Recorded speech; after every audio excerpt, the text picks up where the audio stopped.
대한민국 공직선거의 문제점을 파헤친 첫 번째 책을 펴냈습니다. 제목은 도둑놈들 1권 선거 어떻게 훔쳤나. 2017년 대통령 선거로부터 2022년 대선과 지방선거까지 전산 조작을 이용해서 후보별 득표수를 어떻게 조작했는가를 낱낱이 분석한 책입니다. 선거를 바로 세우고 나라를 바로 세우는 일에 여러분께서 힘을 더해 주시기 바랍니다. 대통령을 이제 강제 구인을 시도를 했네요. 즐겁지 않은 이야기지만 그래도 또 알아야 되니까. 공수처가 윤 대통령을 강제 구인을 시도했는데 전직 현직 대통령 가운데 처음이고 법조계에서 무리한 보복성 수사다, 이런 내용이 나와 참 말이 안 되는 그런 내용인 거죠. 여기 보시면은 강제 구인 시도 6시간 만에 포기를 했네요. 오후 9시 무렵에 인권 보호 규정에 따라 강제 구인을, 아마 야간에는 그게 인권 보호와 관련해서 아마 강제 구인이 안 되는 모양입니다. 피의자에 대해 다시 강제 구인 등을 포함해서 형사 절차를 진행할 예정이다, 그렇게 이야기한 거죠. 참 말이 안 되는 이야기죠. 가장 훌륭한 나라를 보다가 지금 이런 걸 보니까 여기 대통령 말씀이 정확하지 않습니까? 첫 조사에서 할 이야기 다 했으니까 공수처에는 더 할 일이 없으니까 너희들이 죄를 만들든 안 만들든 너희들 알아서 해라, 그 이야기지 않습니까? 윤 대통령이 여기 정확하게 이야기하셨네요. 그러니까 벌 받는 날이 안 오겠습니까? 어제도 말씀드렸지만 대통령은 침략을 당한 나라를 구하기 위해서 비상계엄을 선포한 거지 않습니까? 이번에는 총칼과 탱크를 동원하지 않았지만 전산 조작과 위조 투표지 투입이라는 여러분들 선거 부정을 통해 가지고 국가가 침략당한 것을 인식하고 비상계엄을 일으켰지 않습니까? 대통령이 여러분들 국가 침략 상태에 비상계엄을 선포하냐면 누가 선포하겠습니까? 21일 오후 2시에 헌법재판소의 탄핵심판 변론기일에는 출석하겠다. 어떻든 여러분 윤 대통령은 그냥 영웅이 된 겁니다. 그냥 윤 대통령이 지금까지 뭐 정책의 가오라든지 이런 것이 있을 수가 있는데 그런 거 다 제쳐놓고 부정선거 문제를 공론화한 부분만으로 그냥 윤 대통령은 영웅이 된 겁니다. 공수처는 오후 3시쯤 검사와 수사관 등 6명을 서울구치소로 보내 오후 6시까지 오후 9시까지 6시간 동안 윤 대통령의 강제 구인을 시도했다, 이야기가 지금 되네요. 이제 대검찰청이 공수처는 기소 권한이 없으니까 수사도 불법이지 않습니까? 대검찰청은 이날 공수처에 윤 대통령 사건 송부를 논의하고자 공식 요청했고 윤 대통령 기소할 권한이 없는 공수처에 이첩 시기를 논의하자고 제안한 것이다. 수사가 마치면 수사 기록을 검찰로 넘겨가 검찰이 기소 여부를 결정하는 모양이에요. 윤 대통령에 대한 기소권은 검찰이 쥐고 있는데 공수처의 수사를 마치고 검찰에 반드시 사건 기록을 이첩해야 됩니까? 한번 물어봤습니다. 여기 정확하게 그렇습니다. 공수처는 윤 대통령에 대한 수사를 마친 이후에 반드시 검찰에 사건 기록을 이첩해야 됩니다. 대통령에 대한 기소권을 갖고 있지 않습니다. 공수처는 윤 대통령에 대한 체포와 구속영장을 청구했지만 실제로 재판에 넘길 권한은 검찰에게만 있습니다. 기소권한은 검찰이 갖고 있는 거예요. 그래서 이제 아마 검찰이 공수처에 사건 기록을 송부라고 하네요. 송부해서 이제 우리가 다시 기소 여부를 결정하겠다.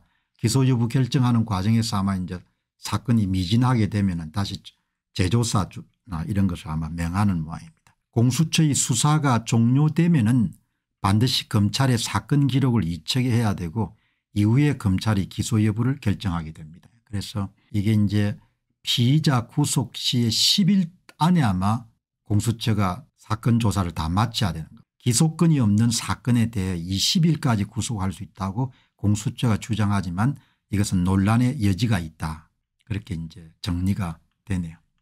자, 여러분들 오늘 방송 들으신 분들은 잘 아시겠지만 한 번 더 여러분들 윤 대통령 문제를 우리가 분명히 정리하고 넘어가죠.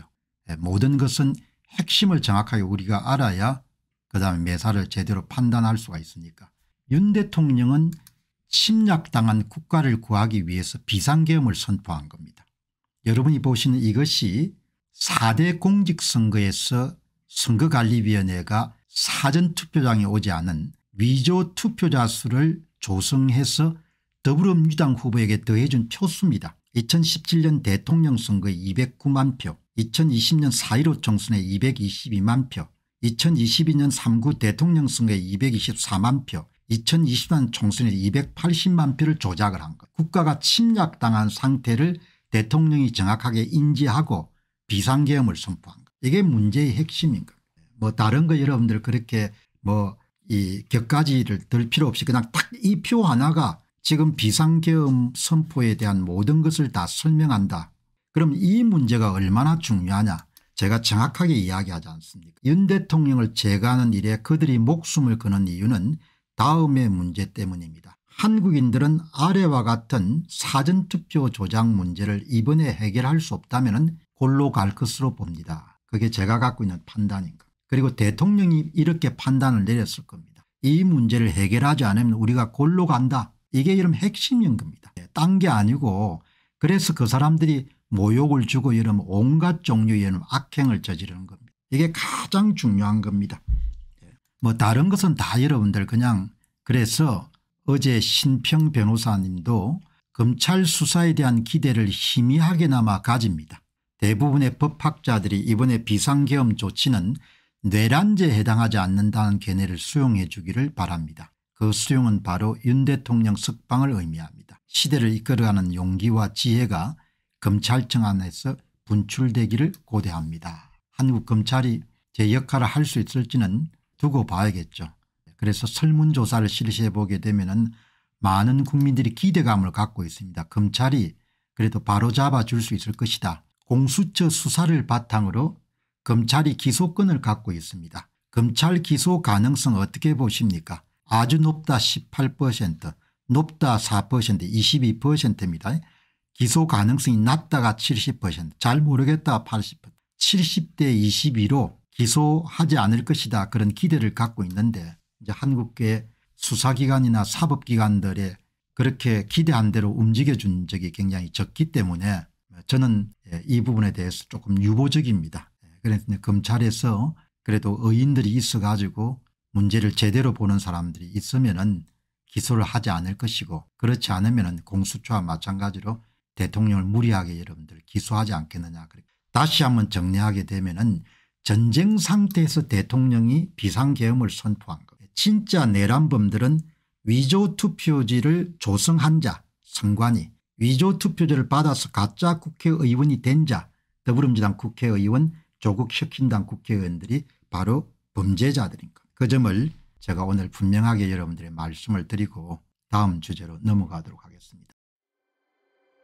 안녕하십니까, 공병호입니다. 그동안 공병호TV는 선거 공정성 회복과 자유민주주의 체제의 보존과 발전을 위해 노력해왔습니다. 이런 노력들이 지속될 수 있도록 공병호TV의 정기 후원 프로그램이자 멤버십 프로그램을 소개해드립니다. 뜻 있는 분들의 관심과 동참을 부탁드립니다. 선거 공정성 회복을 위한 노력을 지지하시고 훌륭한 나라 만들기에 동참하시는 시청자분들이시라면 구독 버튼 바로 옆에 있는 가입 버튼을 통해서 정기 후원 프로그램에 가입할 수 있습니다. 가입 버튼을 누르시면 공병호TV의 후원자가 되시게 됩니다. 여러분의 후원이 선거 공정성 회복을 위한 노력에 힘을 더할 수 있을 뿐만 아니라 자유민주주의 체제의 수호를 그리고 발전을 통해 여러분과 후손들의 삶에 빛과 소금이 될 것입니다. 특히 그동안 공병호TV는 선거 공정성 회복을 위한 노력 과정에서 채널 성장에 제약이 가해지는 불이익을 감수해왔고 지금도 그런 불이익이 계속되고 있습니다. 그럼에도 불구하고 너무나 중대한 문제이기 때문에 공병호TV의 노력은 계속될 것입니다. 여러분의 깊은 관심을 부탁드립니다. 감사합니다.